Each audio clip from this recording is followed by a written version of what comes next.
Bonjour, je m'appelle Annick Chaudouette. Je témoigne dans cette vidéo en tant que danseuse chorégraphe et formatrice d'une méthode de danse que j'ai créée en 2000. Prochainement, je vais la publier avec Jean-Claude Junin, qui en plus d'être éditeur est à l'initiative des passeurs de livres dans la région Alpes-Maritimes, des livres pour tous. Ma méthode est une approche plus relationnelle et holistique de la danse. Elle s'adresse à tous, elle permet de renouer le dialogue avec le corps créatif et dansant.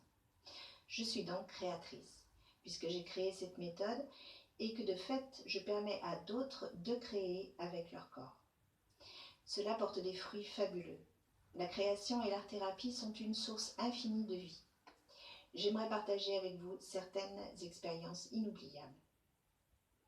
Cette méthode s'est construite au fur et à mesure de mes années d'enseignement de la danse, d'animation d'ateliers, de création de spectacles et d'événements. Petit à petit, comme une évidence, j'ai pu constater les bienfaits, les regains de vie et de confiance des participants à ces ateliers, à ces pratiques et à ces créations. En montant avec des enfants, dont les deux miens, des spectacles comédie musicale, nous sommes allés à la rencontre des personnes âgées en milieu hospitalier et en maison de retraite. Là, j'ai pu me réjouir de voir ces jeunes travailler avec joie et constance au montage de spectacles d'environ 1 heure, construits à partir de chansons de variété d'auteurs français, Montand, Mireille, Salvador, Fugain, afin de découvrir ce répertoire qui rejoignait les anciens. Nous faisions tout ensemble, montages musicaux, costumes, décors. Quelle incroyable expérience de voir ces personnes parfois extrêmement diminuées, absentes, reprendre vie, gratifier les jeunes de sourires et de nombreux applaudissements, parfois de larmes de joie à l'évocation de ces musiques souvenirs. La création favorise la relation, le rapport à l'autre et en l'occurrence l'intergénérationnel. Et puis, d'année en année, mes interventions m'ont permis d'être le témoin privilégié de guérisons partielles ou totales, de la libération, de l'enfermement d'une personne dans son corps ou dans son esprit, malade, limité, traumatisé. À l'hôpital de Sospel, dans le service gérontologie en 2000, j'animais des ateliers 3 fois par semaine auprès de personnes lourdement atteintes de diverses pathologies, handicap, paralysie. Nous partagions ensemble un goûter autour de la danse, lors de rencontres trimestrielles voire mensuelles, tous, jeunes, vieux, parents, le tout dans un parc à l'ombre des pins.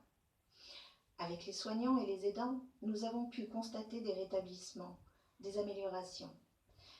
Des personnes qui ne pensaient plus jamais voir se préparer seules, se laver seules, ils les retrouvaient debout dans leur salle de bain. Ils étaient parvenus à se redresser, à faire quelques pas. Ils redécouvraient les plaisirs simples de se mettre en mouvement, de se projeter, d'être proposant, demandant, acteur.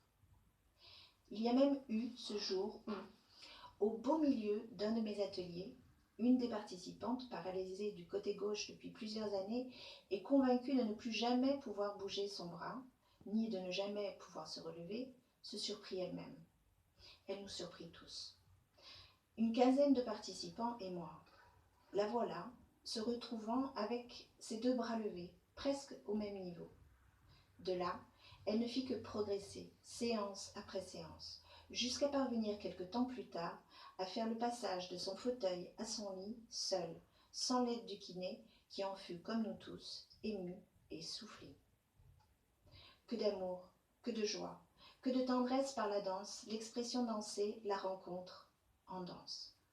Je dois aussi évoquer, pour finir, cette expérience hors du commun vécue avec 5 résidents d'un EHPAD dans lequel je travaillais. Dans le groupe, un monsieur atteint de la maladie de Parkinson et une dame atteinte de la maladie d'Alzheimer. L'idée était de participer avec 7 jeunes adultes atteints d'handicaps mentaux à un événement annuel à Menton, le festival 10 mois, 10 mots. Tous se prirent au jeu.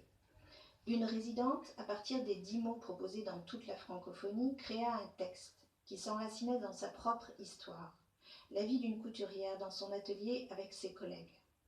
Elle l'écrivit et ce fut le socle pour créer une pièce interprétée par ses amis résidents et illustrée ensuite par une chorégraphie construite avec les personnes avec diverses formes de handicap. joie et larmes s'échangèrent. Et si certains depuis ont quitté ce monde, j'aime à croire que ce partage a adouci leur fin de vie et égayé leur quotidien. Et je sais que cela leur a permis de vivre des liens d'amitié chaleureux et tout à fait improbables. Je conclurai donc en vous témoignant de mon enthousiasme et de ma croyance que l'expression artistique, la créativité, la médiation corporelle et en particulier la danse sont autant de moyens de rendre la personne humaine, dans quelques conditions ou dimensions physiques, mentales, sociales, intellectuelles, professionnelles, heureuse et co-créatrice, actrice responsable dans la société et dans sa vie. Créer se fait parfois seul, mais dans la démarche créative, il est savoureux de vivre les échanges, les soutiens, les partages, même des conflits qui font grandir. Les personnes atteintes de handicap ou de pathologie nous permettent de découvrir l'interdépendance et la joie d'être solidaires. Ensuite, il devient bien plus aisé de communiquer simplement avec tout le monde et d'accéder à notre bienveillance et à la reconnaissance.